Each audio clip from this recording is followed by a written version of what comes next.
You're listening to Night Tide. Tonight, I'll walk you through one of the oldest and most demanding ideas in the history of human thought. The possibility that death is not something that simply ends a life, but something that teaches it. That the awareness of mortality, held honestly and without flinching, changes the quality of every hour that precedes it. This isn't a comfortable idea, and the traditions that developed it weren't trying to offer comfort. They were trying to offer something harder and more valuable than that. Write in the comments what time it is for you right now, or just how your day went. The people who leave comments here are genuinely warm and thoughtful, and reading through them is one of the real pleasures of this project. If Night Tide is something you want to support, there's a link in the description.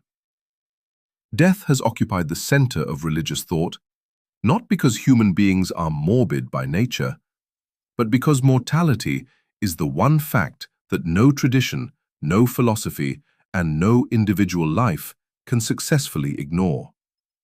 Every major religious framework, without exception, has had to develop an account of what death means, what it reveals, and what the awareness of it should do to the way a person lives.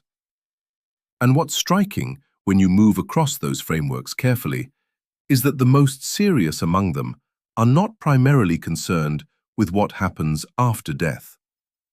They are concerned with what the fact of death does to the living, right now, while there is still time for it to matter. That orientation is easy to misread. When a tradition places death at the center of its teaching, the temptation is to assume it's offering consolation, a story about continuation, reunion, or reward that softens the blow. Some traditions do offer those stories, but the philosophical core of what mortality teaches is located somewhere else entirely. It's located in the pressure that finitude places on every choice, every attachment, every assumption about what a life is actually for. The pressure is real, and it is structural. When time is genuinely limited, not abstractly, but in a way you've actually reckoned with, the things you spend it on acquire a different kind of weight. Choices that might feel interchangeable in an imagined infinite life become distinct, irreversible, and revealing. The traditions understood this not as a reason for anxiety, but as a precision instrument, a way of cutting through the noise of ordinary distraction to whatever is actually worth the hours being spent. What makes this philosophically serious, rather than merely motivational, is the recognition that the instrument only works if it's used honestly. And honesty about mortality is genuinely difficult. It isn't achieved by knowing in the abstract that you will die. Almost everyone carries that knowledge somewhere in the background, and it changes very little about how most days are lived. The kind of awareness the traditions are pointing toward is different in kind, not just in degree. It's a sustained, undeflected holding of the fact, not as a threat, not as a reason for despair, but as the actual condition under which your life is happening and your choices are being made. Several traditions encoded this distinction carefully. The fear of death as annihilation, the raw animal terror of ceasing to exist, is treated as one thing. The understanding of death as a threshold, a transformation, or a clarifying force is treated as something else. These are not simply two emotional responses to the same fact. They are two different orientations toward existence, and the distance between them is the distance between a life organized around avoidance and a life organized around presence. The traditions vary enormously in what they say lies on the other side of that threshold. What they share, more often than not, is the conviction that getting to the second orientation requires work. Deliberate, repeated, often uncomfortable work. That work takes different forms depending on the framework. Meditation on impermanence, ritual acknowledgement of the dead, the practice of imagining one's own death with enough specificity that the imagination is no longer an abstraction. The deliberate holding of grief without rushing to resolve it. These are not exotic or marginal practices in the traditions that contain them. They are often central, treated as forms of ethical and psychological discipline that belong to the ordinary maintenance of a serious life, the way physical hygiene belongs to the maintenance of a healthy body. The analogy isn't casual. What the traditions are arguing, in different vocabularies and with different metaphysical commitments, is that a person who never genuinely confronts their own mortality is in some important sense not fully awake. Not morally deficient necessarily, and not unintelligent, just operating with a kind of systematic blind spot that skews everything it touches. The decisions that look reasonable from inside that blind spot look different once the blind spot is removed. And the removal, according to virtually every tradition that addresses the question, is not a one-time event. It's an ongoing practice, because the avoidance is always pulling in the other direction. This is where the traditions become most demanding and most interesting. The avoidance of death awareness isn't treated as weakness or cowardice by the most careful thinkers within these frameworks. It's treated as the default condition of ordinary human consciousness, something built into the structure of how minds work when they are not actively counteracting it. The mind moves toward what is manageable, familiar, and comfortable. Death is none of those things. So without deliberate effort, the awareness drifts to the periphery, and life continues to be organized as if it weren't really ending. What remains open, and this stays open across the entire range of traditions, is whether the full weight of this awareness is available to someone living an ordinary life. Whether it requires a monastery, or a diagnosis, or the deathbed of someone close to you, or whether it can genuinely be cultivated in the middle of everything else. The traditions claim it can. But the claim carries a demand that most people, in most circumstances, have found nearly impossible to meet fully. That gap between what the teaching promises and what ordinary life delivers is where the most honest version of this conversation has to take place. The most clarifying thing mortality does is not warn you. It frames you. It sets the boundary conditions under which everything you do takes place. And it does this whether or not you acknowledge it. Most frameworks that have thought seriously about death have arrived at a version of this same observation, that finitude is not something added to life from outside, the way a deadline is added to a task. It is the structural condition that makes the task legible at all. Remove it, and the shape of a life dissolves into an undifferentiated stretch of time in which nothing presses, nothing insists, and nothing finally matters in the way that things matter when they can be lost. This is the claim that sits at the center of Part 2's territory, and it is worth holding with some care because it gets distorted easily. The claim is not that death is what makes life meaningful in some motivational sense. The claim is more precise and more demanding than that. It is that death functions as a lens, and like any lens, it does not generate what it shows. It clarifies what is already there. The grief, the love, the wasted hours, the genuine commitments and the performed ones, all of it is already in the life. The awareness of ending simply brings it into focus. And when the focus sharpens, a person sometimes sees their life as it actually is, rather than as they have been assuming it to be. Several traditions have been particularly direct about this.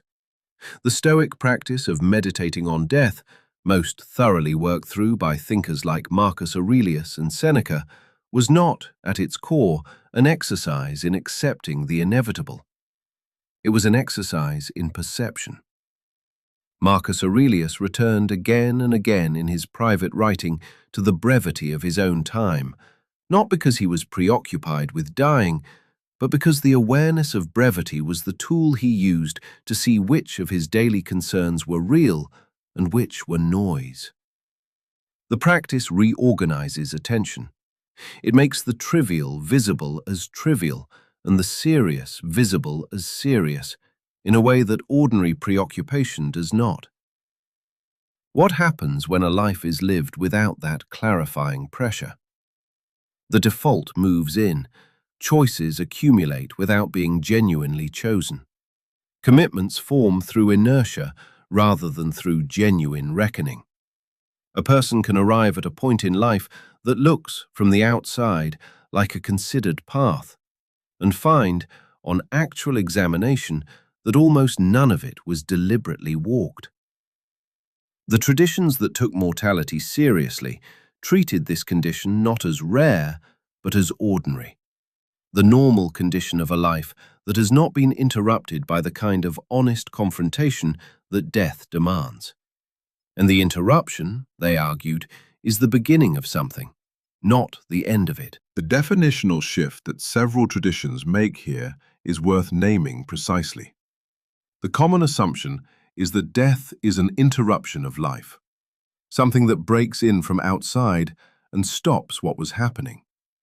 The alternative account, which recurs across frameworks that are otherwise deeply unlike each other, positions death not as interrupter, but as constitutive structure.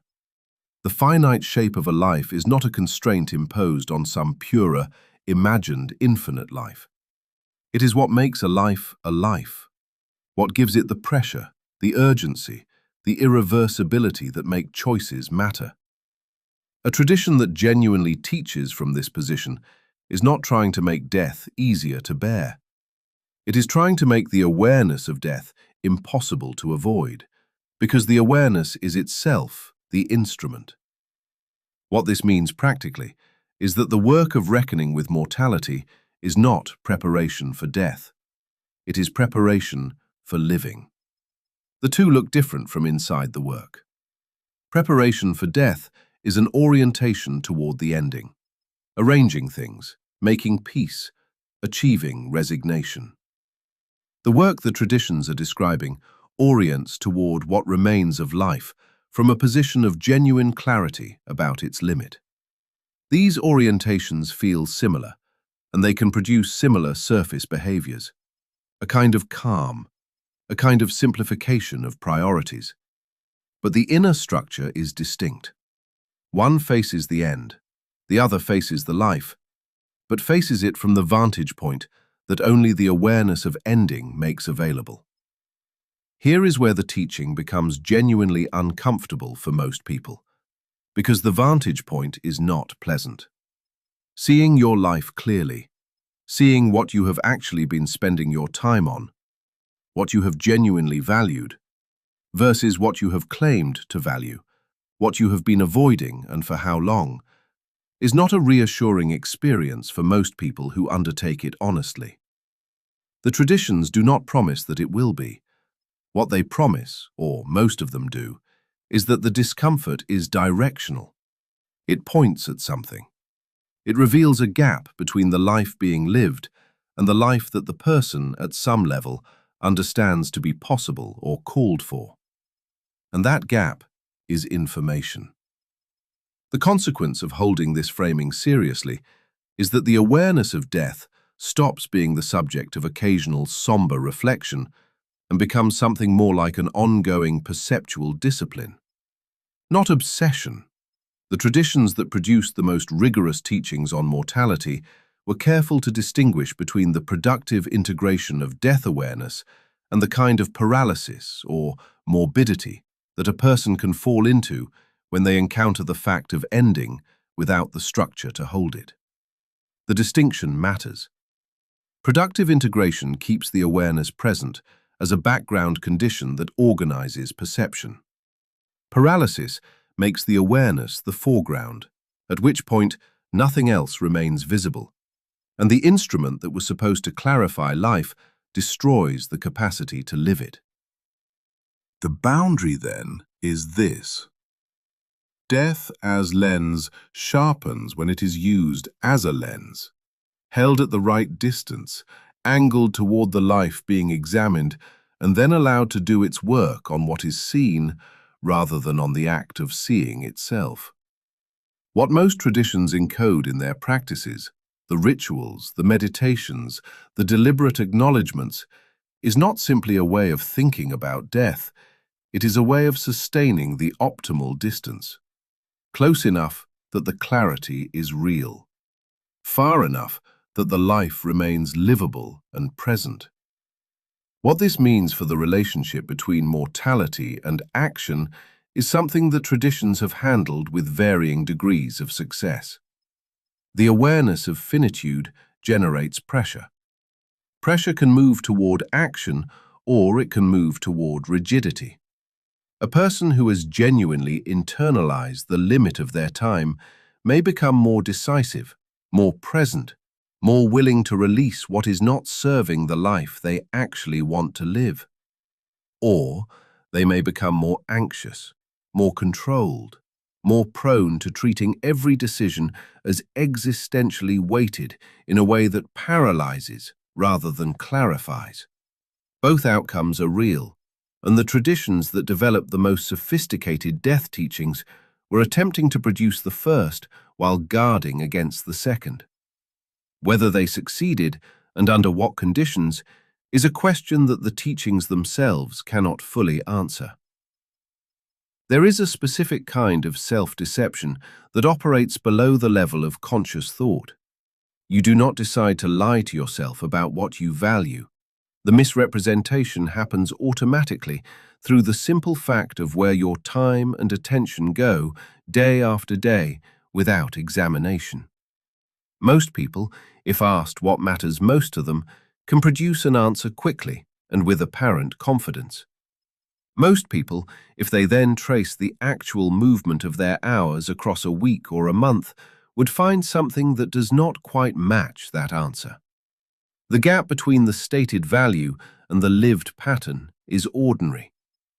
The traditions that took mortality seriously regarded it as one of the most significant facts about ordinary human consciousness. Impermanence functions as a diagnostic tool precisely here.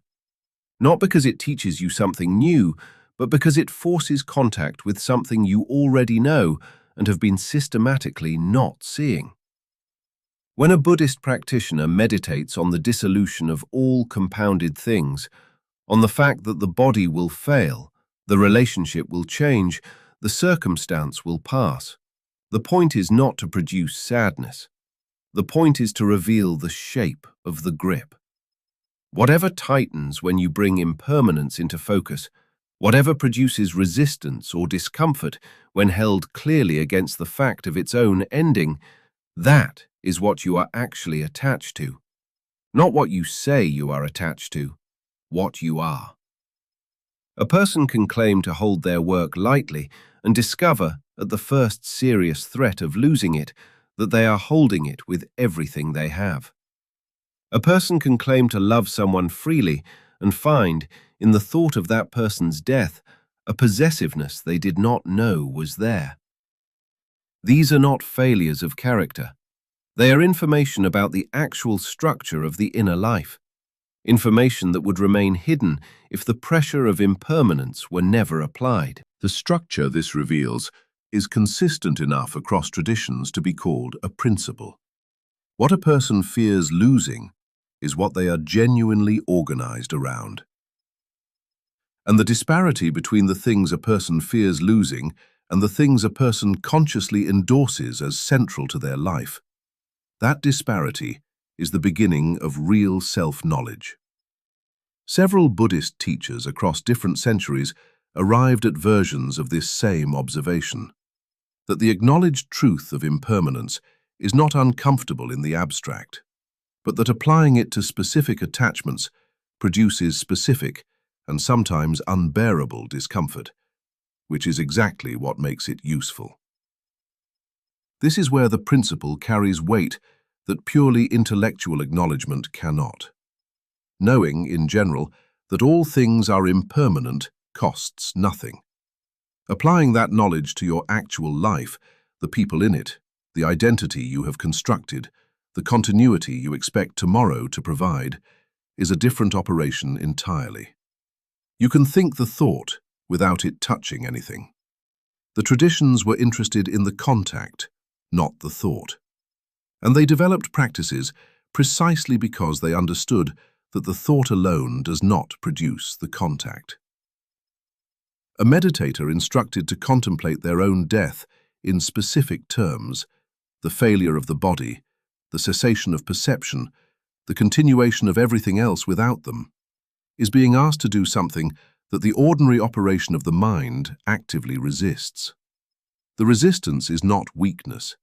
It is the mind performing its normal function, protecting the self-model from information that threatens it. What the practice does is override that protection long enough to allow the information to land. And what lands is not the abstract fact of mortality. It is the concrete texture of impermanence as it applies to everything the self is currently organized around. Stress testing this principle against its own limits reveals something important. The diagnostic function of impermanence assumes that what is revealed by the examination is something the person can work with, can recognize, can examine, can begin to integrate or release. Clarity. It can produce a kind of vertigo in which the structures a person was relying on, for meaning, for continuity, for the sense that tomorrow will follow from today, dissolve faster than anything can be built in their place. The traditions are aware of this. The Tibetan Book of the Dead, Dead, in one of the most elaborate Buddhist treatments of mortality, is not a text about detachment as comfort. It is a navigation guide for a process that is described as potentially overwhelming, even for a practitioner who has prepared carefully. The dissolution of attachment, when it comes as an encounter rather than as a concept, is not experienced as relief. It is experienced as loss, real, specific, and often terrifying. So the principle breaks at the point of intensity. At a certain degree of confrontation with impermanence, the diagnosis of a terminal illness, the sudden death of someone who was central to your life, the collapse of a structure you had built your entire sense of self around. The diagnostic instrument becomes something else. The gap between the stated value and the lived pattern no longer matters in the way it did before, because the organizing question has changed. It is no longer, what am I actually attached to? It is, what do I do when everything I was attached to is gone or going? The traditions have answers to this second question, but the answers are not the same as the answers to the first. They draw on different frameworks, different practices, different understandings of what the self is and what it is for. What this means for the teaching of impermanence as a diagnostic is that it functions most clearly at a distance, when the ending is acknowledged without being immediately present, and the examination can take place in conditions that allow something to be done with what is found. This is neither a concession to comfort nor a dismissal of the harder encounter. It is a recognition that the instrument has an optimal range. Used gently and repeatedly across the ordinary texture of a life, the awareness of impermanence reveals the structure of attachment in a way that can be worked with, that can produce the shift from holding something with desperation to holding it with genuine care. A monk in a Zen tradition, sweeping a garden, knows the garden is temporary. That knowledge is not destroying the garden or the sweeping, it is clarifying both. The question the principle leaves open is whether that clarity is transferable, whether it can survive the conditions under which impermanence stops being a meditative object and becomes an immediate fact. Whether the person who has practiced examining their attachments in relative safety is genuinely better equipped when the examination becomes involuntary and the stakes become absolute. The traditions claim yes, but the claim is made by traditions, not by the specific person standing at the edge of genuine loss. And that distance between what a teaching promises and what a life in crisis can hold is not something the teaching itself can close. The practice exists in almost every tradition that has thought seriously about mortality, and it is structurally strange. You are asked to imagine your own death, in some cases in considerable detail, with deliberate attention to the failure of the body, the cessation of perception, the world continuing without you, not as a form of preparation for dying, but as a form of preparation for living. The logic inverts what ordinary thinking expects. Ordinarily, you move toward life by turning toward life.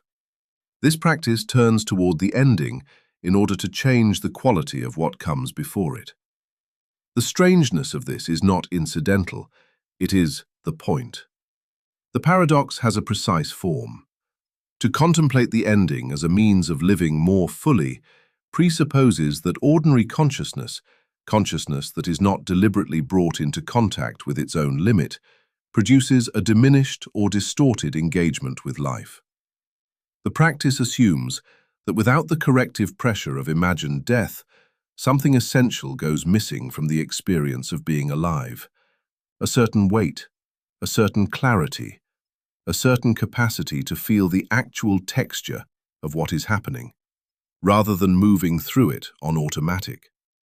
And the practice attempts to restore that missing quality by introducing the fact of ending into a consciousness that has been successfully, and at great cost, keeping it at bay. What is the mechanism here?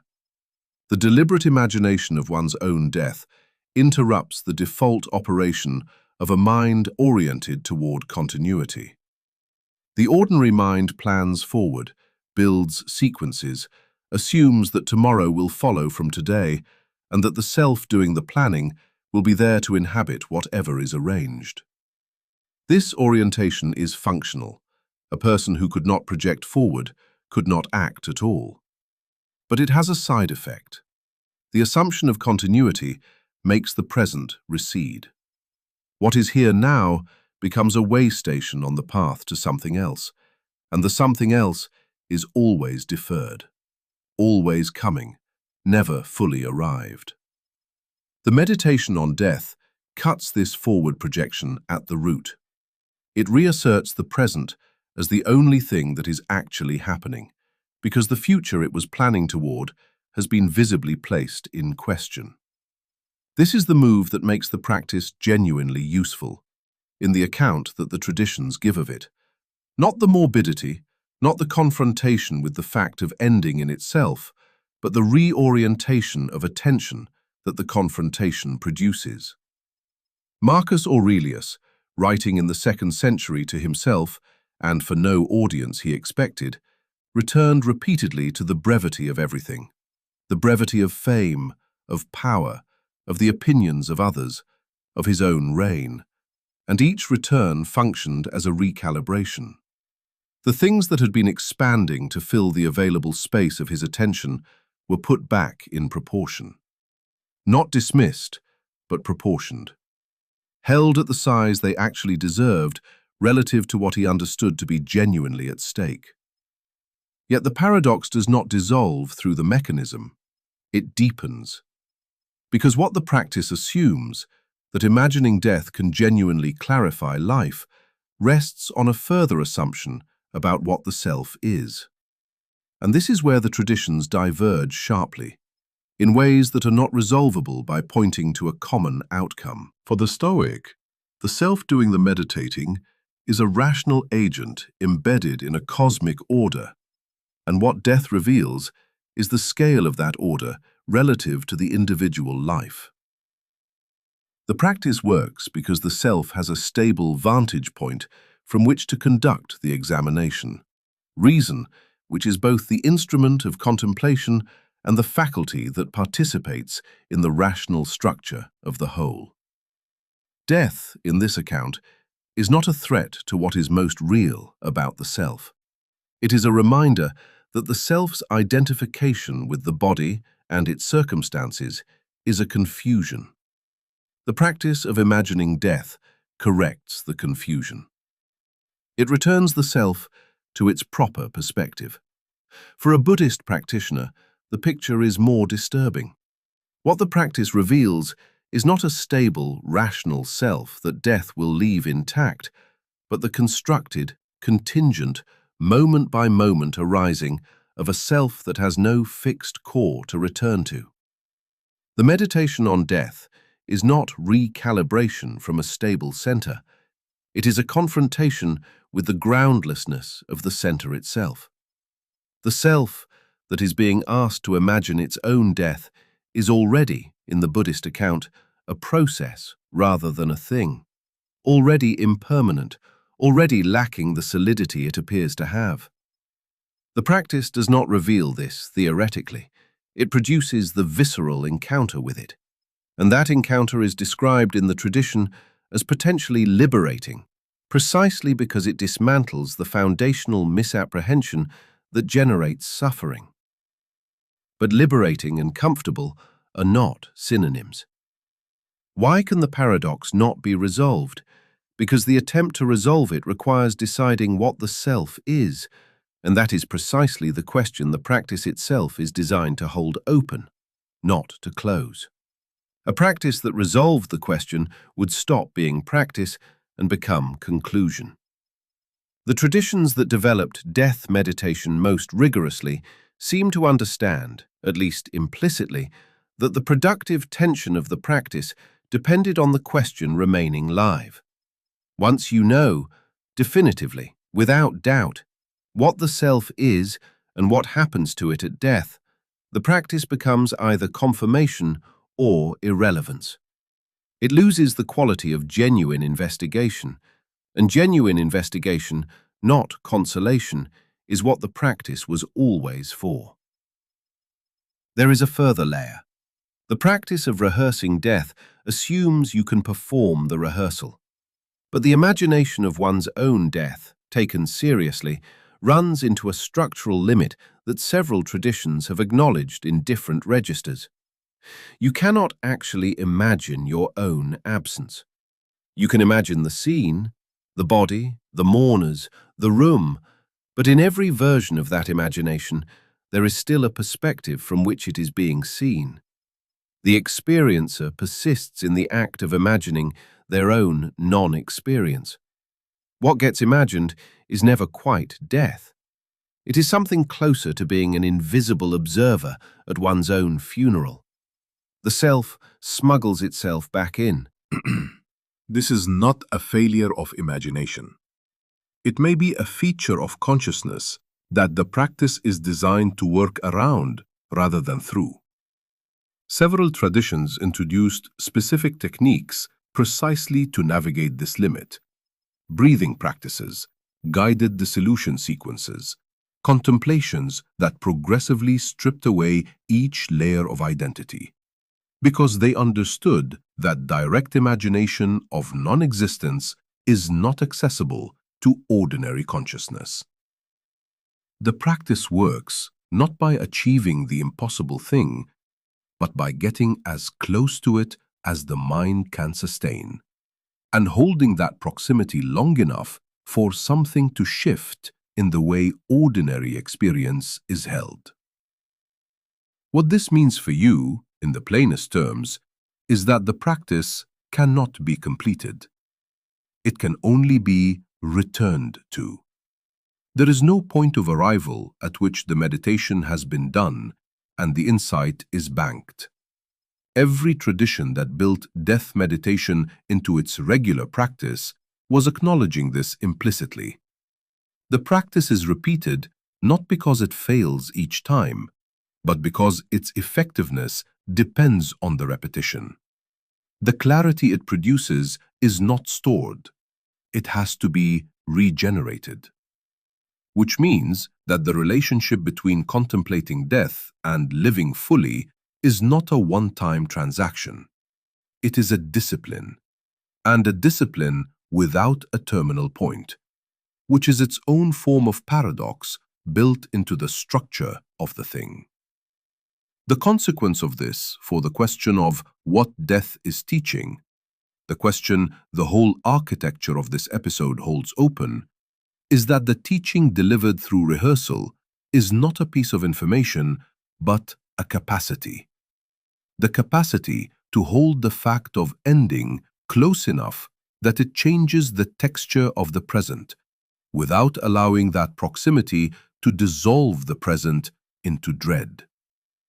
Whether that capacity can be developed outside the structures that the traditions built to support it, whether it survives translation out of monastery, out of formal practice, into an ordinary life organized around entirely different pressures, is something the traditions assume but do not prove. The assumption may be correct. The proof is always individual, always incomplete, and always still in process. There is a teaching in early Buddhist thought that tends to get misrepresented in its most common transmission to Western readers. The usual summary goes something like this: attachment causes suffering, therefore reduce attachment, therefore feel less. This is a compression that loses almost everything important. What the teaching actually identifies is a structural distinction between two entirely different relationships a person can have to the same thing. One relationship is open, held lightly, aware that the thing is temporary and treating it accordingly. The other is a grip that does not know itself as a grip, that has confused the presence of something valued with a guarantee of its continuation. The suffering arises from the second relationship. The first is available with the same person, the same object, the same circumstance. The distinction matters enormously, because the common misreading turns the teaching into a prescription for emotional withdrawal.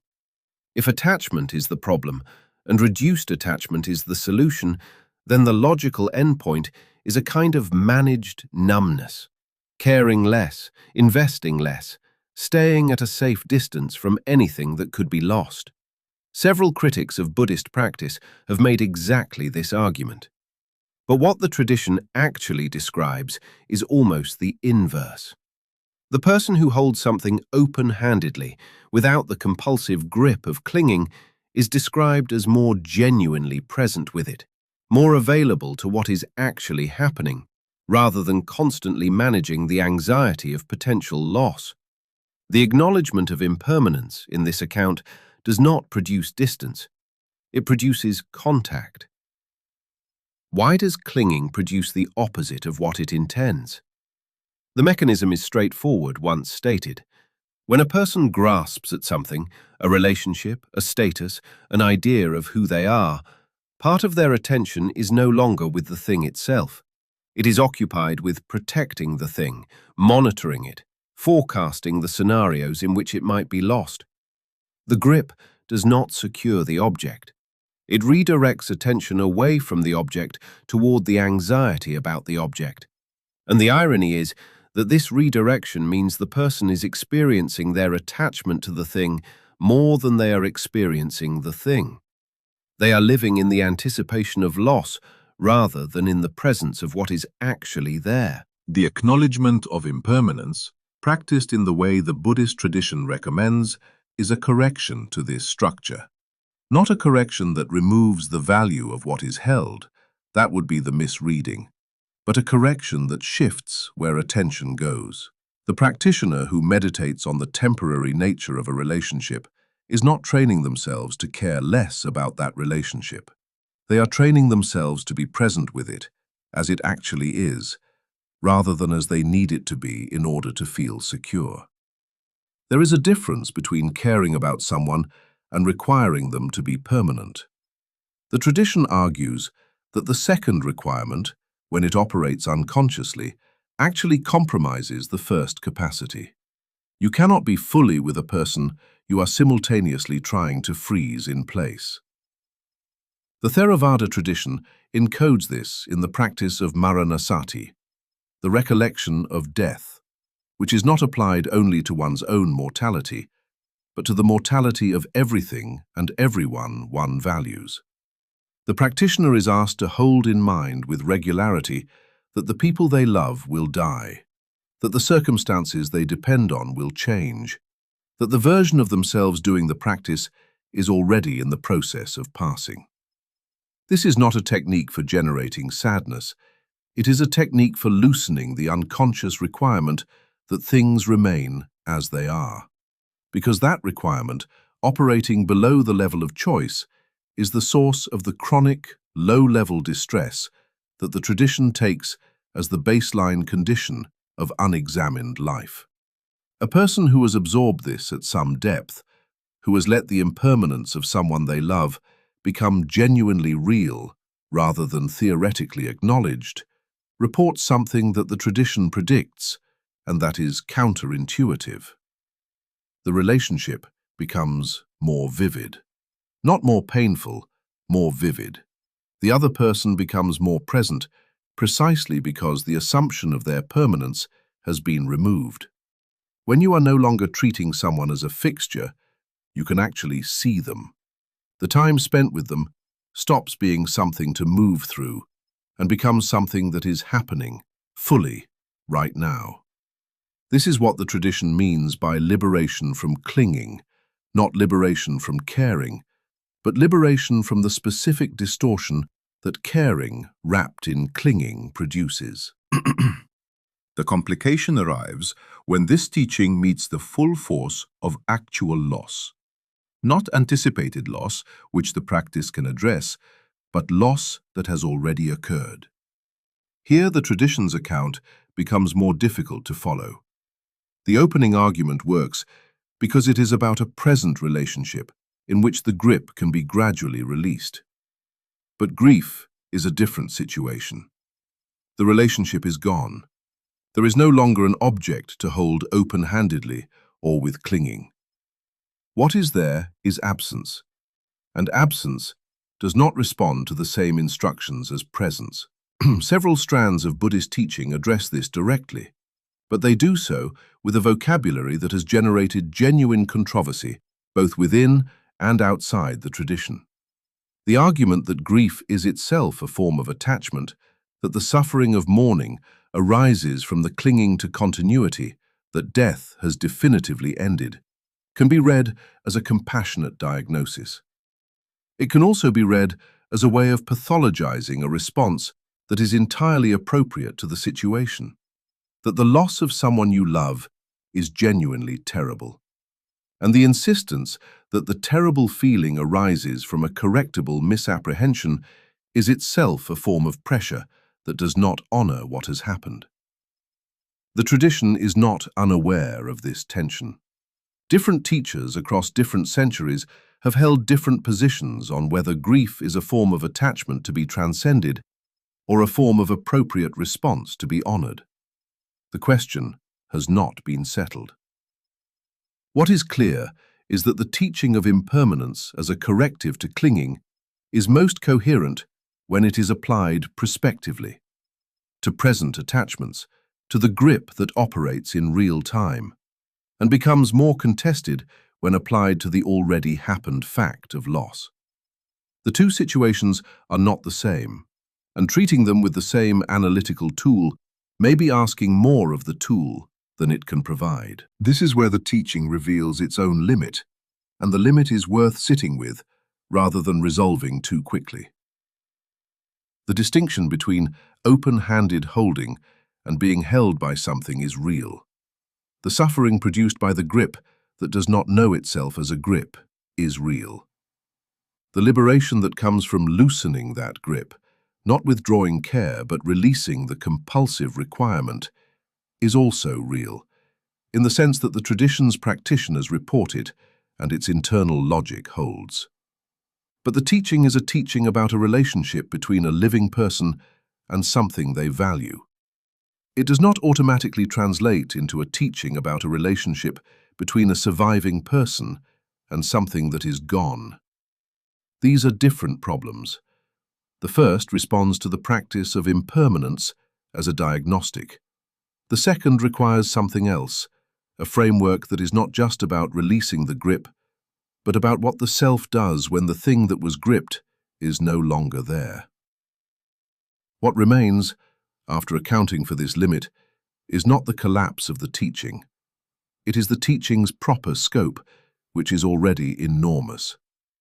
The capacity to hold what you value without requiring it to be permanent, the capacity to love a person while knowing that they will die, to build something while knowing that it will end, to inhabit a role while knowing that it will change. This capacity, developed through deliberate practice of the kind the tradition prescribes, is described as one of the more radical transformations available to an ordinary human life. The requirement of permanence is so deeply embedded in ordinary consciousness that its removal changes the texture of almost every significant experience. The question is whether the removal is possible outside the specific conditions of formal practice, and whether what is achieved in those conditions holds when the encounter with impermanence stops being a meditative object and becomes the actual shape of a life. The weight a choice carries depends entirely on whether the choice can be undone. When time is infinite, or imagined as such, every decision can be revisited, corrected, replaced. Nothing is final. And when nothing is final, nothing is quite real in the way that finality makes things real. This is the consequence that several religious traditions arrived at independently, through different arguments, with different vocabularies, but with a shared structural intuition. That finite time is not a constraint imposed on ethical life from the outside, but the condition that makes ethical life possible in the first place. What makes this more than personal advice is the extension from the individual to the ethical. When choices carry genuine weight, when the moment of decision cannot be deferred indefinitely because time is visibly running out, the moral landscape changes. Other people stop being permanent features of the background and become beings who are also finite, also in the middle of a limited span, also making choices under the same pressure. The recognition of one's own finitude, taken seriously, tends to generate a parallel recognition of others' finitude. And from that parallel recognition, several traditions built something structural, an ethics grounded not in divine command, not in eternal reward or punishment, but in the nature of what it means to be a creature whose time can actually run out. The Jewish tradition's treatment of time carries this quality at its core. The concept of teshuvah, return, repentance, reorientation, is built on the explicit premise that the opportunity for return is not guaranteed. The call to return comes with urgency precisely because it acknowledges that the window closes. There is a reason that the High Holy Day liturgy places the question of life and death, of who will be inscribed in the book and who will not, at the center of its ethical reckoning. This is not a device for generating fear, it is a device for generating seriousness. The person who believes they have an unlimited number of chances to repair a relationship, to correct an injustice, to become more fully the person they intend to be, has a fundamentally different relationship to the present moment than the person who understands that the number of chances is not unlimited. The tradition uses mortality as the pressure that makes the ethical work feel genuinely urgent rather than perpetually deferred. The divergence between traditions built on finitude and those built on infinite consequence runs deep, and it is worth sitting with directly. The pressure in that framework comes from the infinite, from consequences so large they dwarf anything available within the finite span of a life. This is not a trivial difference. An act that is wrong because it will be infinitely punished, and an act that is wrong because it is a betrayal of the limited time another finite person has. These two accounts of wrongness are not identical in their experiential register. They produce different textures of moral attention. The traditions built on finitude tend to produce ethics that are more immediate, more calibrated to the particular texture of a specific moment, more resistant to the logic of deferral. If what matters is this life, this time, this person in front of you right now, then the ethical demand arrives without the mediation of an infinite future. The demand is located here in the finite encounter, in the fact that both parties have limited time and are spending some of it together. Several streams of Confucian thought, though not strictly a religious tradition in the way Western frameworks use the term, operate on exactly this principle. The ethical weight of a relationship is derived from its particularity and its finitude, from the fact that this person, in this role, in this specific time, deserves a quality of attention that cannot be substituted by a general commitment to virtue in the abstract. Here is where the historical and conceptual opposition opens up most sharply. A framework grounded in infinite consequence after death can generate enormous moral energy. The force of a judgment that transcends all human calculation can mobilize behavior in ways that finite consequences cannot always match. There is something genuinely powerful in a moral framework that insists the scales are always being kept, even when no one visible is watching. But the vulnerability of that framework is its relationship to the present. When what ultimately matters is settled by what happens after death, the present can become instrumentalized. The life being lived treated as a passage to something else, with the value of particular moments always subordinate to their contribution to the final ledger. The person in front of you matters in this account, but perhaps not quite in the same way they matter when you understand that there may not be another afternoon to make good on what this one is asking of you. The point of intersection between these two very different structures is the recognition that finite beings require some form of moral framework that takes their finitude seriously, that does not allow the weight of ethical choice to evaporate into an infinite future where everything is eventually corrected. Where the traditions converge, even when their metaphysics diverge completely, is in insisting that the present moment of choice has real stakes. The divergence is in how they justify those stakes. And what remains unresolved is whether that justification matters to the quality of attention the framework produces. Whether a person living under the pressure of finitude-based ethics experiences their choices differently, at the level of felt texture, than a person living under the pressure of infinite consequence. The practical evidence across traditions is ambiguous. Both frameworks produce people of extraordinary moral seriousness. Both produce people who use the framework to evade exactly that seriousness. The question is not which justification is correct in some metaphysical sense, but which one is actually doing the work. Which one reaches into the ordinary moments of a life and changes how a person inhabits the time they have. And when you look at it that way, the issue is not theological, it is psychological. It is the question of what kind of pressure actually moves a human being.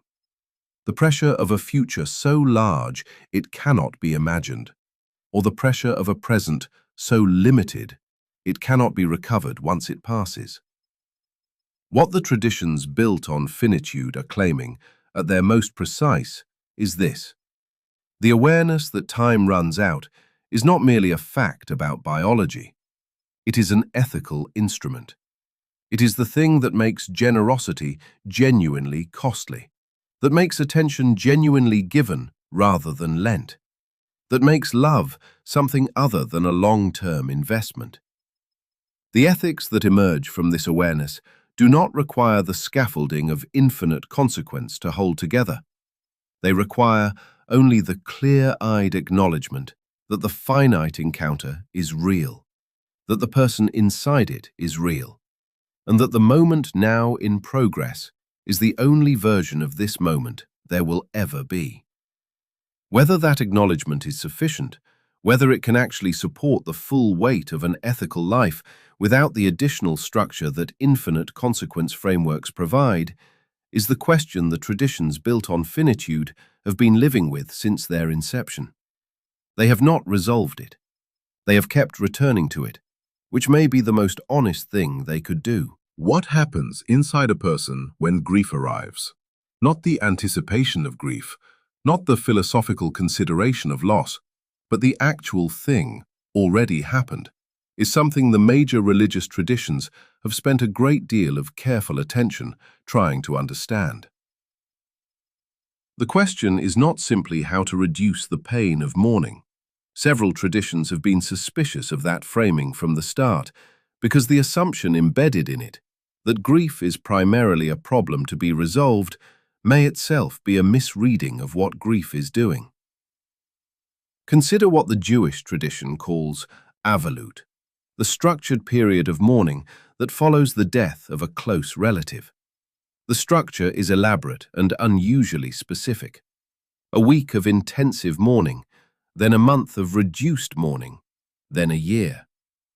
The specificity is not arbitrary. The tradition's reasoning, elaborated across centuries of commentary, holds that grief requires time, not to be gotten through, but to be inhabited with enough depth that it finishes its work. A mourner who is rushed past grief, who returns too quickly to ordinary obligations and distractions, has been interrupted in the middle of a process that has something to teach. The structure of avalut is designed to prevent exactly this interruption. The mourner is released from many of their usual religious obligations during the Shiva period, including some forms of prayer, because the tradition recognizes that genuine grief temporarily displaces the capacity for certain kinds of presence. The release is not an exemption from religious life. It is a recognition that grief is itself a form of religious attention, something the mourner is doing that has its own integrity and must not be prematurely concluded. What is grief teaching, according to this framework? The tradition's answer is distributed across multiple sources, and it is worth pressing into rather than summarizing too quickly. One strand of the answer concerns love. Grief is, in part, the shape that love takes when its object is gone. The intensity of mourning is not a separate phenomenon from the intensity of attachment. It is the same energy in altered circumstances. A tradition that takes grief seriously as an instructional experience is therefore also making a claim about love. That love, which did not carry the seed of grief within it, was never quite fully developed, never quite honest about what it was holding. The person who loved someone and feels nothing at their loss has, in this account, been loving something other than the person who actually existed. Grief is the evidence that the love was real in the specific way that real means, present to the actual particularity of the person, not to an abstraction. This is a difficult claim to receive because it assigns a function to one of the most painful human experiences. There is something in the human desire for comfort that resists being told that the pain is instructive. And yet the tradition is not saying the pain is good. It is saying the pain is informative. The what you learn in grief about what the relationship was, about what it meant to be present with that person, is knowledge that is not available to you before the loss. Grief strips away certain convenient narratives about a relationship. It removes the possibility of deferral, the assumption that the important conversation can still be had, the important acknowledgement can still be made. What remains after that removal is a much more honest picture of what was actually there. A mourner sitting with that picture in the middle of an intense period of grief is in a position to know something that the mourner before the loss was not in a position to know. This is what traditions mean when they assign grief an instructional role. The instruction is not delivered through a lesson, but through an exposure. The mourner is exposed to the reality of what the relationship was and was not, to the reality of their own finitude as seen through the mirror of another person's death, to the reality of what it means that time was shared and is no longer being shared. None of this is a consolation. It is a form of knowledge that arrives through a door that pain opened. The Christian mystical tradition articulated something adjacent to this through the concept of compunction, the piercing of the heart that produces a kind of grief-tinged awareness. In figures like Gregory of Nyssa and later the Desert Fathers, grief was not only a response to personal loss, but a spiritual posture toward the whole of existence, a recognition of distance from what one loves, of what is gone or has not yet been found. The mourning of which Jesus speaks in the Beatitudes, "Blessed are those who mourn," was interpreted in this tradition not as mourning for the dead specifically, but as a quality of attention toward all that is broken, absent, or incomplete. The mourner who is blessed is not consoled by being told the loss was not real. They are blessed because their mourning is itself evidence of a depth of perception that the ungrieving do not possess. When you read these traditions alongside each other, Jewish Avelut and its insistence on the slow completion of grief's work, the Christian mystical understanding of mourning as spiritual attention, something structural emerges. Both are treating grief as something that has a direction, a movement, a process with an end that is not simply the cessation of pain. The end of grief in these frameworks is not the person forgetting or adjusting. It is the person knowing something they could not have known before.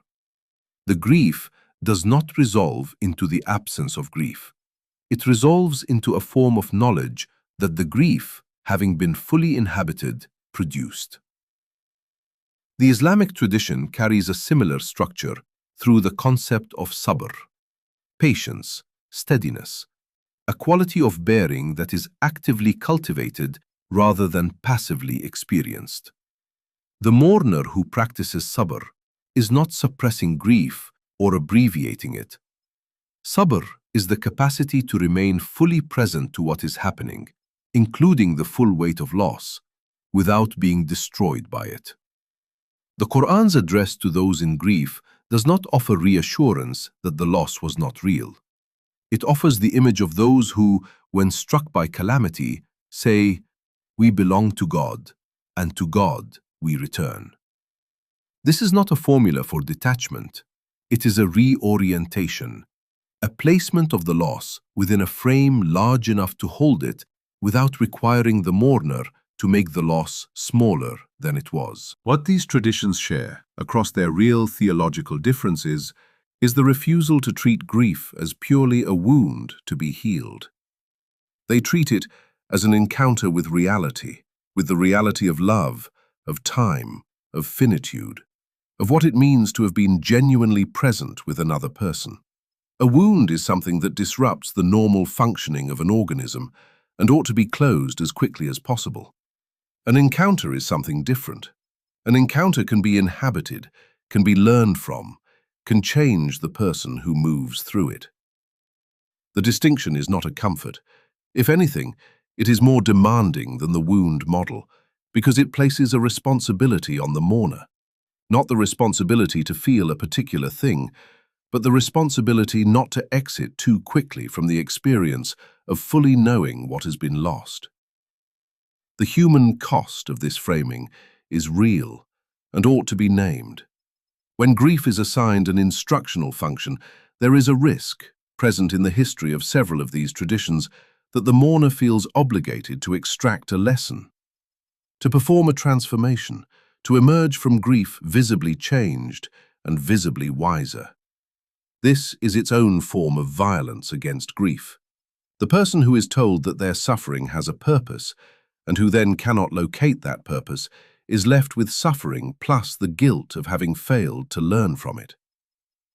The traditions, at their most careful, guard against this by insisting that the instruction grief offers is not available on demand. It is available to the mourner who stays, who does not flee into distraction, who does not manufacture resolution before it arrives, who remains in the house of mourning long enough for the house to show what it contains. Whether this is fully possible outside the conditions that the traditions themselves create, the structured rituals, the communal support, the permission to stop ordinary life for a defined period, is not clear.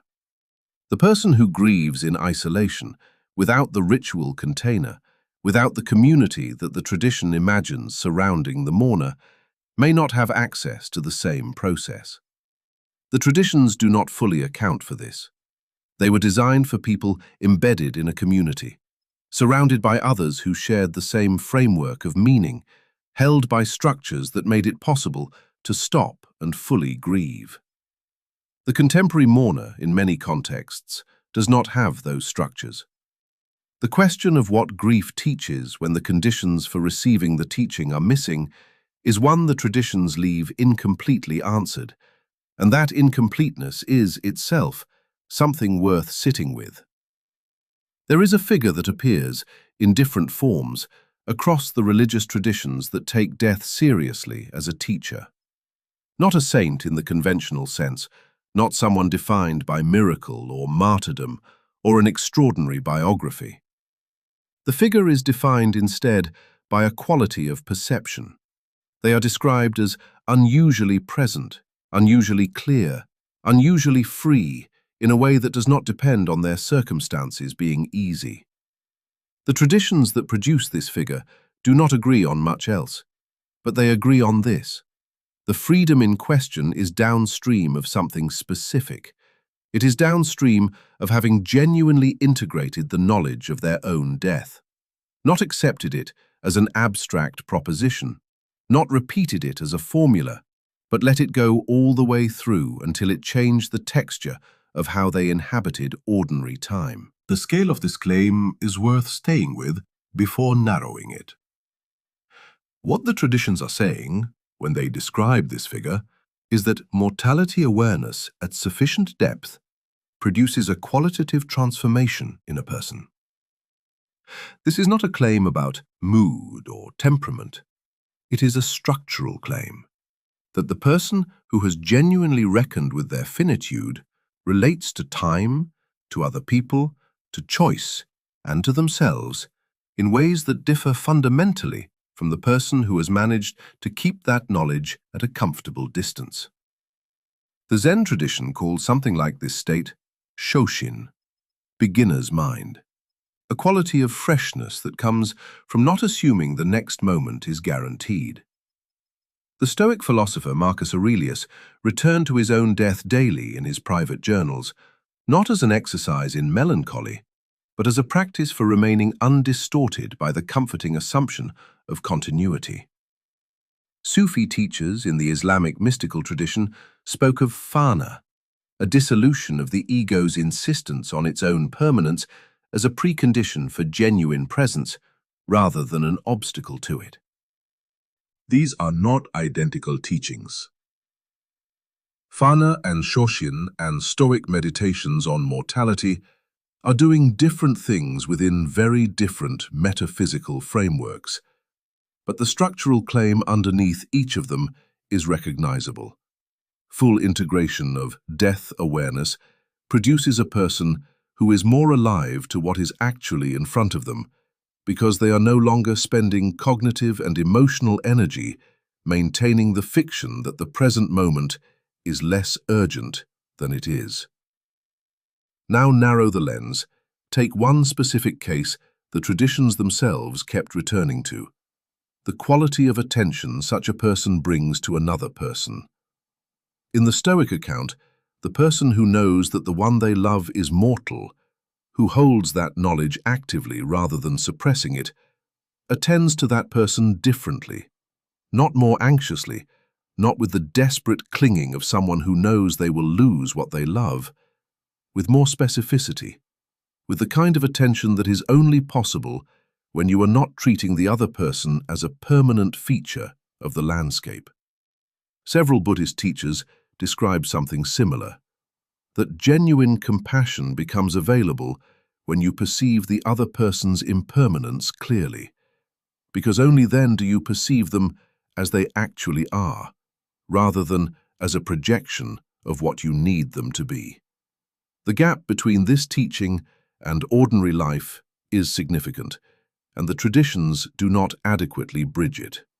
The figure who has fully integrated death awareness is typically encountered in the literature in circumstances that are anything but ordinary. They are on a deathbed. They have survived a severe illness. They have lived for decades inside a monastic structure that makes sustained contemplation of mortality a daily practice rather than an exceptional event. The Tibetan Buddhist tradition developed an entire elaborate system, the Bardo Thodol, the text known in the West as the Tibetan Book of the Dead, specifically designed to prepare a practitioner for the encounter with their own death through years of prior contemplation and instruction. The person who arrives at that encounter genuinely prepared is not someone who simply decided to think more often about death. They are someone for whom the entire surrounding structure of practice and community and teacher-student relationship has been oriented toward producing that preparation. This is where the gap opens into something systemic. The traditions are not describing a psychological technique available to any individual willing to try it. They are describing the output of a total environment, a way of life organized around the cultivation of death awareness as one of its central concerns. The monastic communities of early Christianity, the Zen Sangha, the Sufi Tariqa, the traditional Jewish structures of study and practice that embedded the awareness of mortality within daily liturgy and the annual cycle of the holy days.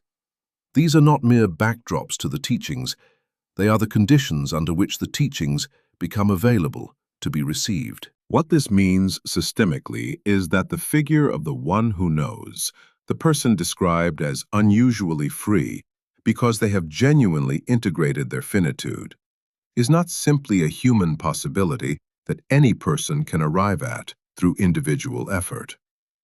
The traditions produced this figure inside containers they could no longer guarantee once those containers began to dissolve. And the containers have, in many contexts, substantially dissolved. The practitioner without a community, the seeker without a sustained structure, the person who encounters these teachings through a book or a recording, rather than through a living transmission embedded in a shared way of life. Such a person is reaching toward a form of knowledge that was designed to be received under conditions they do not have. The traditions are largely silent on what happens to the teaching under these conditions.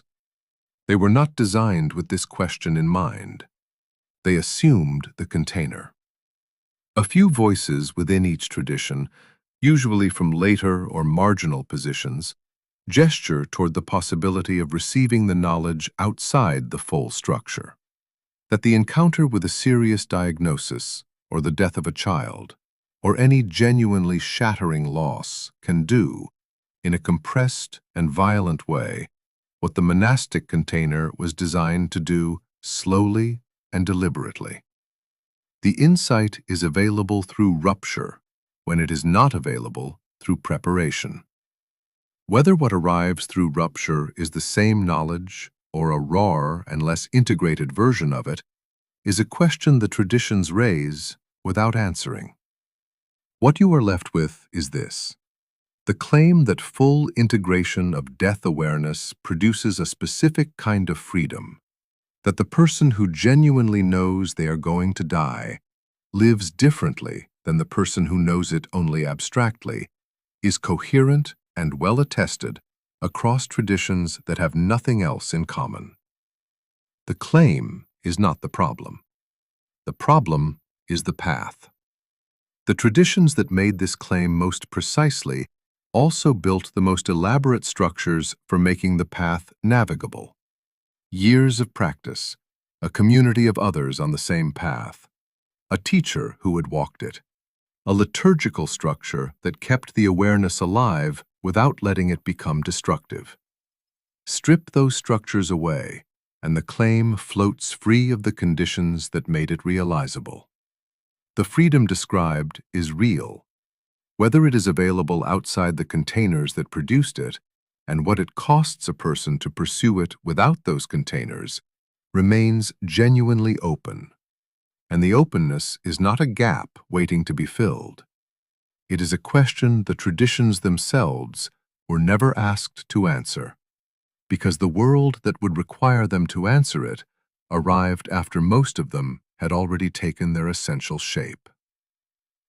The way a community buries its dead is a theological statement, whether or not anyone in that community would describe it that way.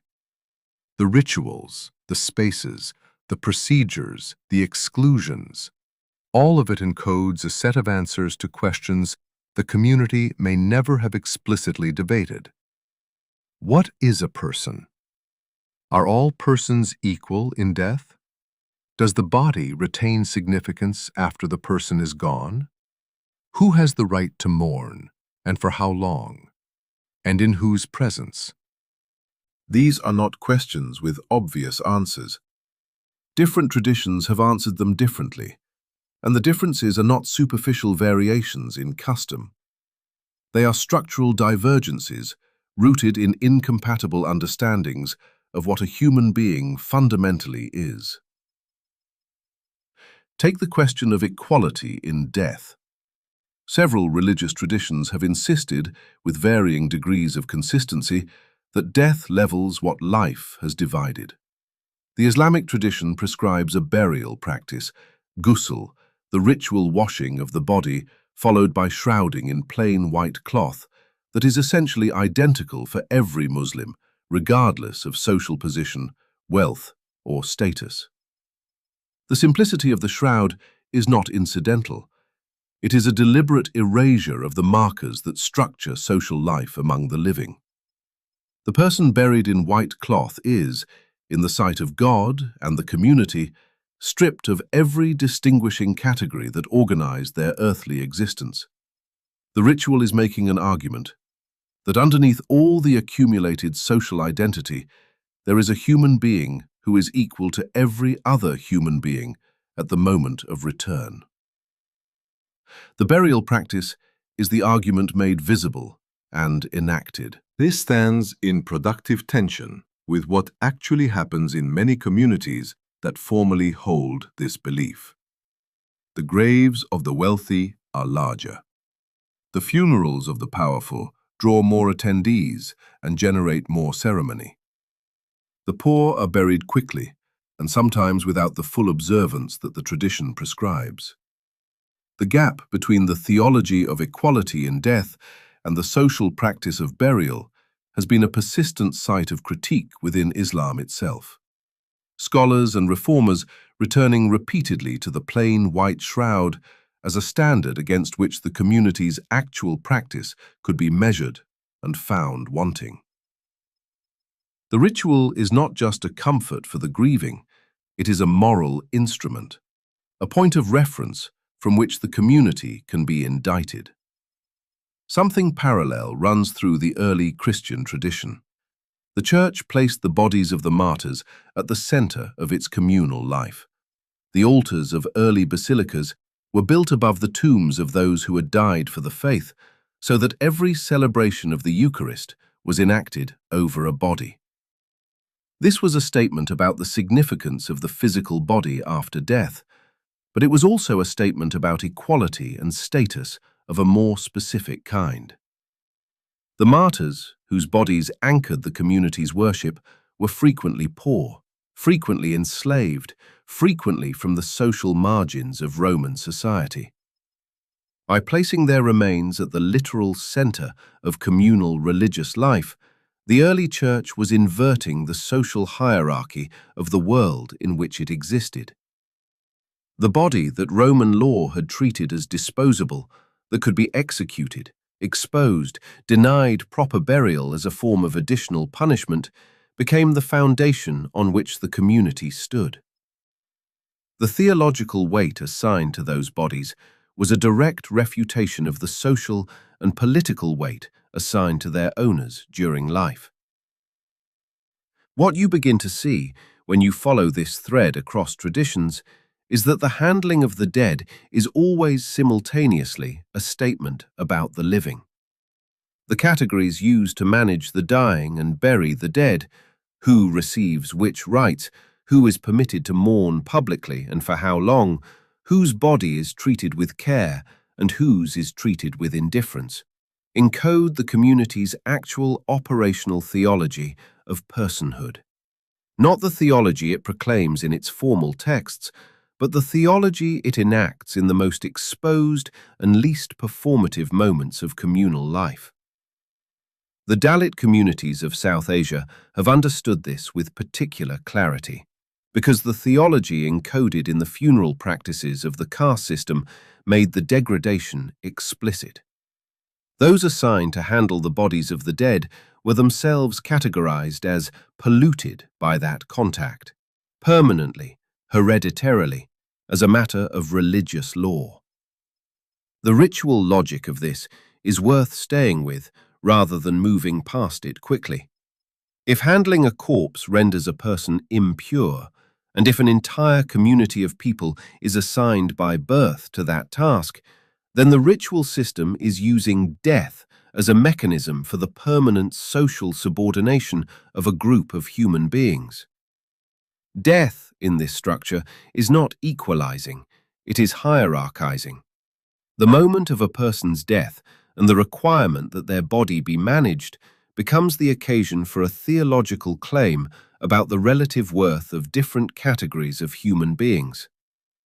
The claim is not written down as a claim, it is performed repeatedly in the treatment of both the dead and those assigned to touch them.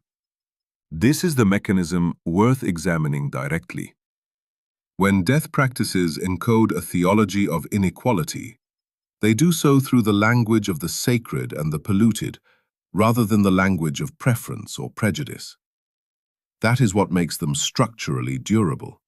You cannot simply argue someone out of a pollution theology by pointing to its social effects, because the social effects are presented as consequences of a metaphysical reality rather than as choices.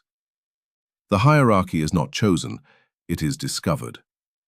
The ritual is not arbitrary, it is necessary. The exclusion is not prejudice, it is the proper management of boundaries that the structure of reality itself has established. Every tradition that has used death ritual to encode social hierarchy has used this move, in some version, to make the encoding appear non-negotiable. And yet, the internal resources of these same traditions have, repeatedly, been turned against this use. The reformers who returned to the plain white shroud, the community that built its altar over the grave of an enslaved martyr, the traditions that argued from within their own theological frameworks that the treatment of the dead must reflect the equal dignity of all persons. These are not external critics imposing foreign standards. They are people operating with the tradition's own deepest commitments and turning those commitments against the tradition's own most entrenched practices. The argument from within is almost always the argument that has the most traction, because it cannot be dismissed as an outside intrusion. It speaks the tradition's own language back to the tradition. What is at stake in all of this is more than the management of bodies. The question of how a community handles its dead is a question about what the community believes a person is, and therefore what the community believes about the person who is currently dying, who is currently suffering, who is currently at the margins of social visibility. A community that assigns equality in death but tolerated profound inequality in life is not simply hypocritical. It is holding a tension it has not resolved, between a theological commitment it cannot abandon and a social structure it cannot or will not dismantle. The dead body lying in the plain white shroud or resting beneath the altar is a standing witness to that unresolved tension, a mute argument that the living have not yet fully answered. The partial resolution the traditions offer, and it is genuinely partial, is that the ritual, by performing the theological claim even when the social reality contradicts it, keeps the claim alive. The shroud makes the argument even when the community is not making it. The grave beneath the altar makes the argument even when the church is not living up to it.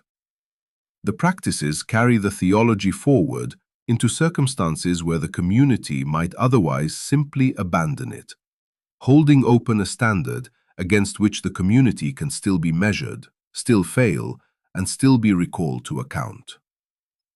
What remains unresolved is whether a theology of equal personhood can be fully transmitted through death ritual alone, without a corresponding transformation in how the living treat one another before death arrives.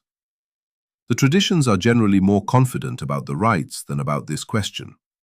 The rites can be prescribed and enforced and transmitted across generations. The deeper transformation they point toward, the genuine recognition that the person being buried in the plain white shroud was always, while living, equal to every other person, is a different kind of demand. Whether the ritual prepares people to meet it, or only gestures toward it from a safe and manageable distance, is a question the handling of the dead raises without settling.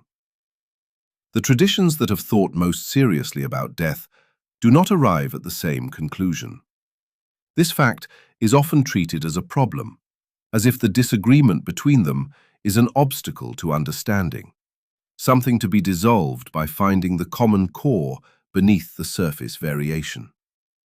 The assumption is that if you strip away the cultural specifics, you will find the same teaching expressed in different vocabularies. That assumption is wrong, and the wrongness is instructive. What the traditions actually diverge on is the lesson itself, not the framing, not the metaphysics of what happens after death. That would be expected divergence. The divergence goes deeper than that. It concerns what the awareness of mortality is supposed to do to a person while they are still alive, what orientation it is supposed to produce, what it is supposed to make them value or release or pursue. These are not variations on a theme. In some cases, they are mutually exclusive orientations, and a person who genuinely tried to hold them simultaneously would be pulled in incompatible directions. Take the teaching of urgency alongside the teaching of renunciation. The Stoic tradition and certain strands of Confucian thought treated the finitude of time as a reason to engage more fully with the world, to discharge your obligations, to be present to your relationships and your work, with a sharpness that is only possible when you are not assuming you have an indefinite supply of time. Marcus Aurelius, writing in his journals, was not withdrawing from his responsibilities as emperor in the light of death. He was sharpening his attention to them. The awareness that he would not always be here was designed to concentrate his engagement with the fact that he was here now. Death, in this framework, produces urgency, not the frantic acceleration of someone who fears running out of time, but the focused quality of someone who knows exactly how much weight the present moment actually carries. The Buddhist teaching, at least in its more rigorous forms, moves in a structurally different direction. The recognition of impermanence in Buddhism is designed to loosen the grip of attachment, and attachment includes attachment to outcomes, to the results of action, to the continuation of what you have built. The Bhagavad Gita encodes a version of this as well. Act without attachment to the fruit of the action. Do what is required, without being bound to what results. The teaching is not passivity. The Gita is addressed to a warrior on the eve of battle, and it does not counsel him to put down his weapons. But the quality of engagement it recommends is not urgency in the Stoic sense. It is something closer to equanimity, the performance of action without the self being wagered on the outcome. These two orientations are not the same. The person fully formed by the Stoic use of mortality and the person fully formed by the Buddhist use of impermanence will carry themselves differently through identical circumstances. They will make different choices under pressure. They will attend to different things. Now stress this divergence where it is sharpest. The Christian tradition, particularly in its ascetic and monastic expressions, took the awareness of death in a direction that is genuinely incompatible with both of the orientations just described. The Desert Fathers of the 4th century practiced what they called melete thanatu, the meditation on death, and the explicit purpose was not urgency and not equanimity, but detachment from the world understood as a whole. The world, its pleasures, its relationships, its achievements, was to be held loosely precisely because it was passing. The appropriate response to finitude was to orient the self toward what was not finite, which meant progressive disengagement from the structures and investments of ordinary life. This is a form of renunciation that the Stoic would find not merely alien, but genuinely mistaken. The Stoic is trying to be fully present in the world. The Desert Father is trying to become a stranger to it. Both are using the awareness of mortality as the instrument. They arrive at opposite destinations. And then there is the Jewish tradition's relationship to death, which has its own texture, distinct from all of these. The tradition is intensely focused on life.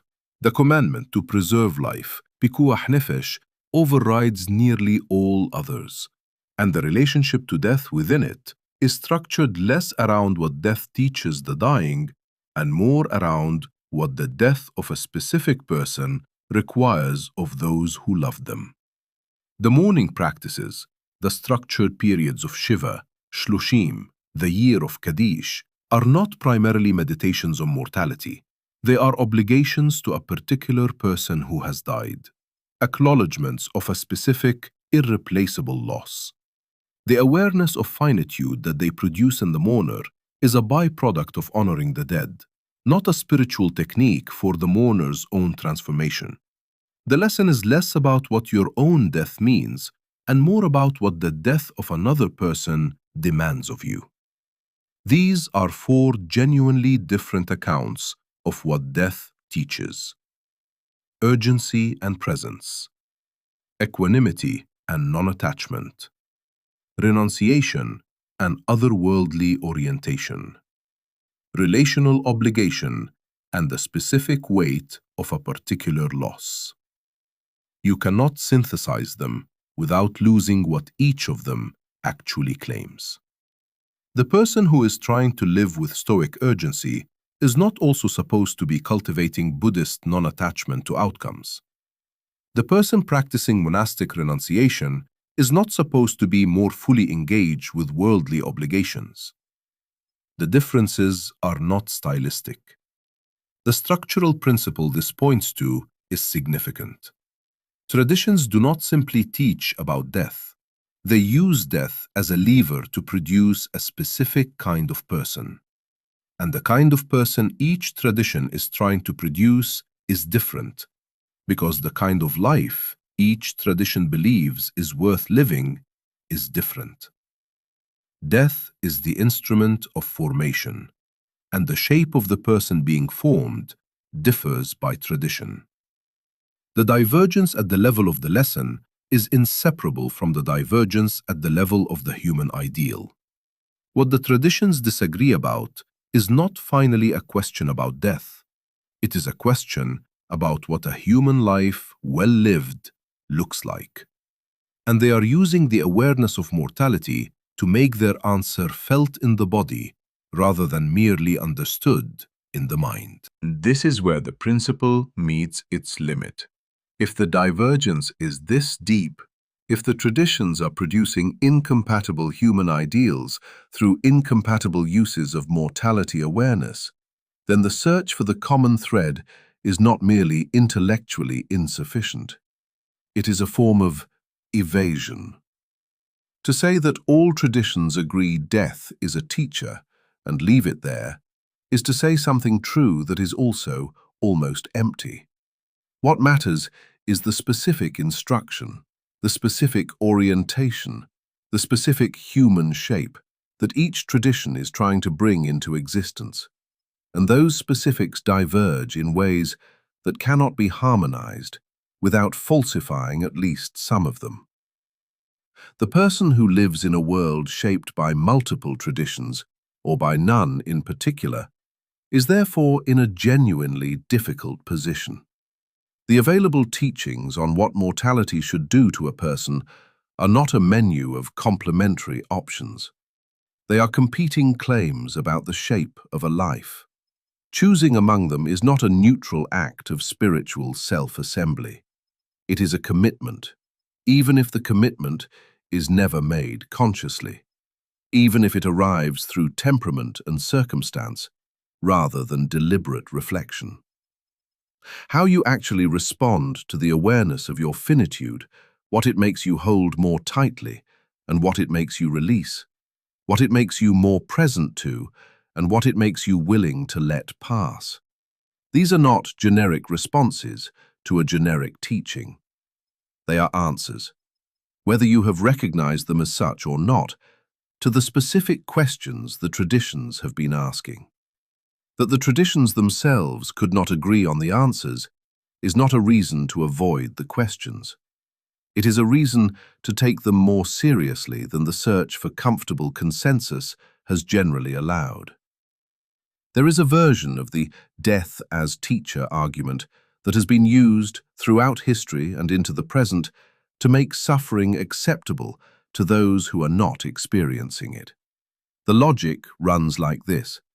If mortality is the condition under which life becomes meaningful, and if the awareness of finitude produces wisdom, then suffering, which confronts a person with their own fragility and limitation, must also be instructive. And if suffering is instructive, then perhaps it should not be too hastily removed. Perhaps the person in pain is being taught something they need to learn. Perhaps intervention would interrupt the lesson. This is the weaponized form of the teaching, and it is worth naming it directly, without softening it, because the softened version makes it harder to see what has actually happened. What has happened is that a genuine philosophical and theological insight, that the awareness of mortality sharpens and clarifies, has been extended without justification into a framework for the passive acceptance of conditions that could be changed. The extension feels natural because it uses the same vocabulary, the same images, even the same texts. But the conclusion it reaches is the opposite of what the original teaching was designed to produce. The paradox at the center of this is specific and important. The traditions that develop the most rigorous accounts of death as teacher are also the traditions that generated the most sustained internal critiques of fatalism. The same frameworks that produce the teaching produce the argument against misusing it.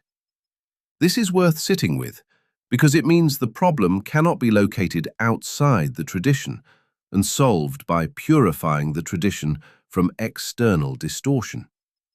The distortion is internal.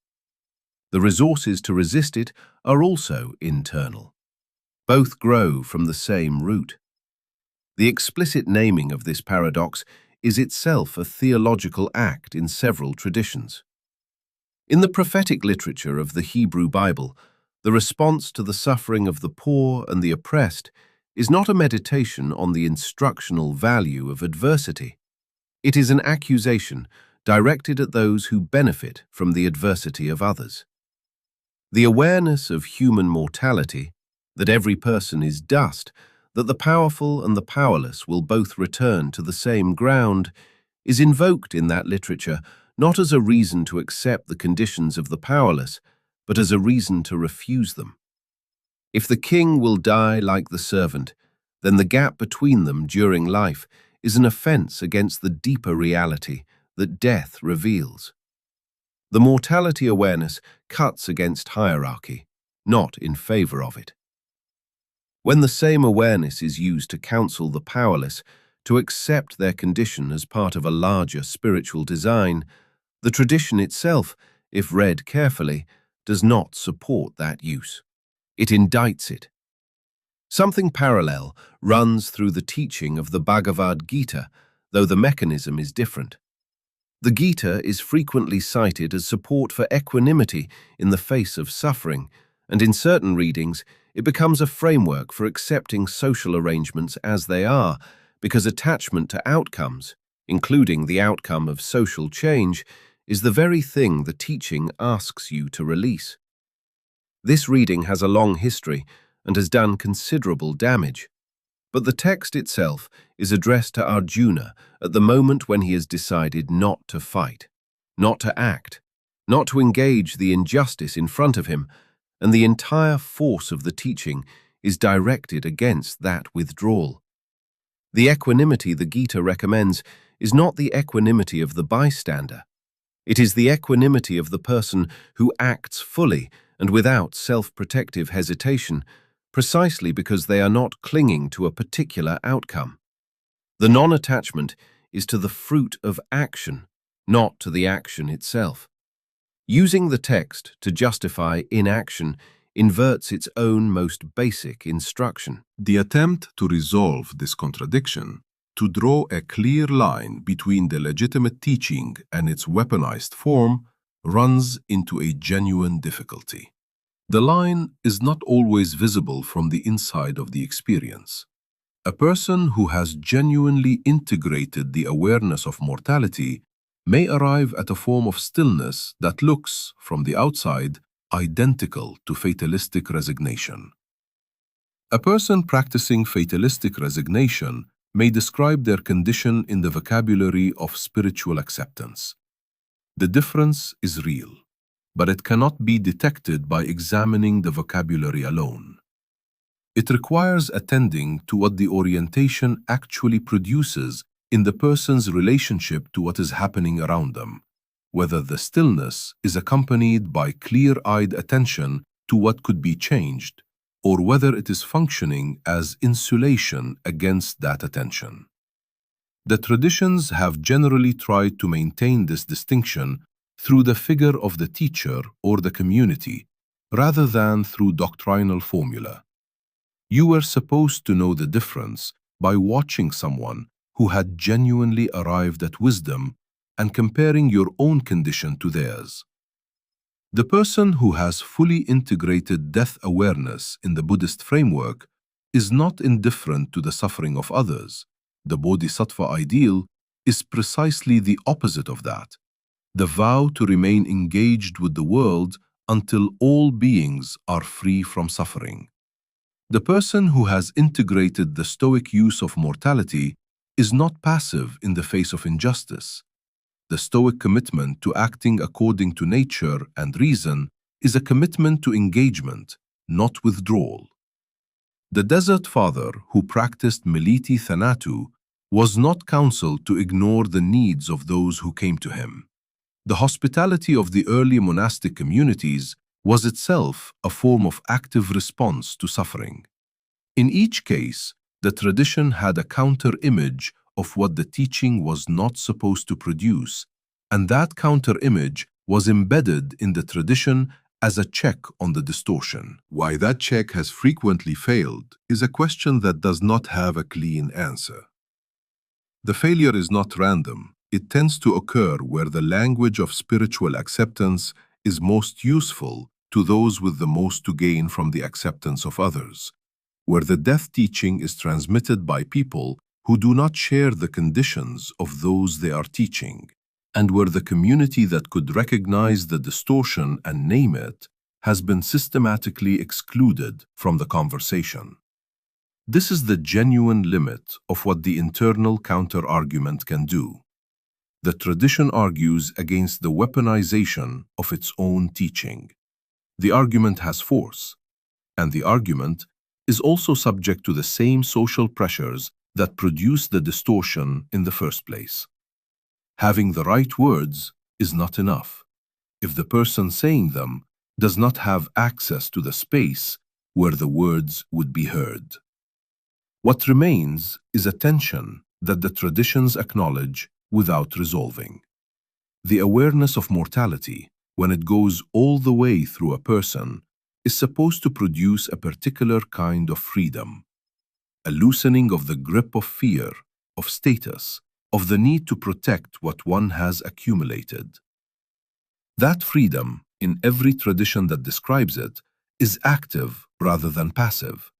It produces attention, engagement, clarity about what matters. It does not produce indifference to the suffering that is happening in front of you. And yet, the language that describes that freedom is available to be borrowed by anyone who wants to name their indifference as acceptance, their passivity as wisdom, their comfort with another person's suffering as equanimity. The traditions cannot prevent this borrowing. They can only continue to insist on the difference, to point back to the texts, the figures, the practices that demonstrate what the teaching actually produces when it is not being used as cover. Whether that insistence is enough, whether the internal argument ever reliably wins against the social pressures that push toward distortion, is a question that the traditions themselves have not settled. The honest position is that the teaching carries a risk that is proportional to its power. The more seriously a framework takes death as a source of wisdom, the more available that framework becomes to those who want to dress indifference in wisdom's vocabulary. The risk is not a reason to abandon the teaching. It is a reason to hold it with the kind of vigilance that the teaching itself recommends, which is to say, with eyes fully open, including to the ways the teaching can be turned against the very people it was supposed to free. The question that opened this long night was simple in its form and genuinely difficult in its substance. What is death actually teaching? And can the lesson be received by someone who has not yet died? 12 traditions, 12 angles, 12 ways of holding the same fact, and the question has not been answered. It has been complicated, which is a different thing, and more honest. What has emerged across all of it is not a unified teaching. The traditions disagree too sharply for that, and the disagreement was not treated here as an embarrassment to be smoothed over. The Stoic sharpening of attention, the Buddhist loosening of grip, the Christian reorientation toward what persists beyond the passing, the Jewish insistence on the irreplaceable weight of a particular person's absence. These are not translations of the same idea. They are different accounts of what it means to be a human being who knows they will end. The divergence is the information. And yet something does run across them, not as a common conclusion, but as a shared pressure. Every serious engagement with mortality, in whatever tradition, with whatever metaphysical furniture, treats the awareness of ending as something that does something to a person. It is not neutral information. The knowledge that you will die, held honestly and held close rather than managed and deferred, changes the quality of attention you are able to bring to what is in front of you. The traditions differ on what that changed attention should be directed toward. They agree that the change is real and that most people spend most of their lives organizing their days so as not to feel it. This is the human cost that runs beneath all the other arguments. The cost is not merely intellectual, it is not only that people miss an interesting philosophical insight.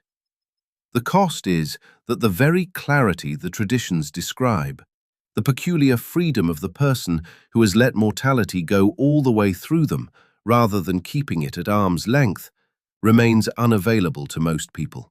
Not because it is forbidden or rare by nature, but because it requires a willingness to stop deferring the confrontation. And that willingness is uncomfortable in proportion to how much has been built around the deferral. The figure who has genuinely integrated death awareness appears across the traditions as someone who is, paradoxically, more present rather than less, more capable of attending to what is in front of them, more capable of loving without demanding permanence from the loved one, more capable of acting without wagering the self on the outcome. That figure is not mournful. The traditions are uniform on this point, even when they disagree on everything else. The person who has made room for their own ending is not described as diminished by the knowledge. They are described as freed by it, into a quality of engagement that was not available to them before. Whether that freedom is genuinely accessible to someone living outside a monastery, outside a deathbed, outside the extreme circumstances that force the confrontation, this was left open, and it should stay open. Because the honest answer is that we do not fully know. The traditions claim it is accessible. They built practices, the rehearsal of death, the mourning rites, the meditation on impermanence, specifically for ordinary people in ordinary circumstances. The practices exist because the insight was considered too important to leave only to the dying. Whether the practices work at the depth the traditions describe, whether the awareness they produce is the same awareness that arrives when the deferral is no longer possible, that is a question no one can answer from the outside. And then there is the risk, which was named in full and deserves to stay named. The language of mortality as teacher is among the most powerful and most abusable vocabularies human beings have developed. It has been used to produce wisdom and to license indifference. It has freed people, and it has been used against them. The traditions themselves contain the argument against this misuse, and that argument has not always won. Knowing the difference between genuine acceptance and weaponized resignation is not primarily a doctrinal problem. It is an attentional one. It requires watching what the orientation actually produces in a person's engagement with the world, whether the stillness opens them toward what is happening or closes them against it. You can let this remain theoretical. The traditions themselves acknowledge this possibility without much surprise. Most people who encountered these teachings throughout history absorbed them partially, incompletely, at a level that informed their vocabulary without transforming their structure. That is not a failure unique to you or to this moment. It is the ordinary condition that the teachings were designed to address. Or you can let it do what the traditions say it does when it goes all the way through. Not as a technique, not as a self-improvement project, not as a way of becoming a more spiritually interesting person. Simply, and the word simply does not mean easily, as a willingness to hold the fact of your own ending, without immediately converting it into something more manageable. To let it sit with its full weight. To notice what that weight does to the question of how you are actually spending the time you have. The traditions did not promise that this would be comfortable. They promised it would be clarifying. Those are not the same promise, and it matters which one you were hoping for. Good night.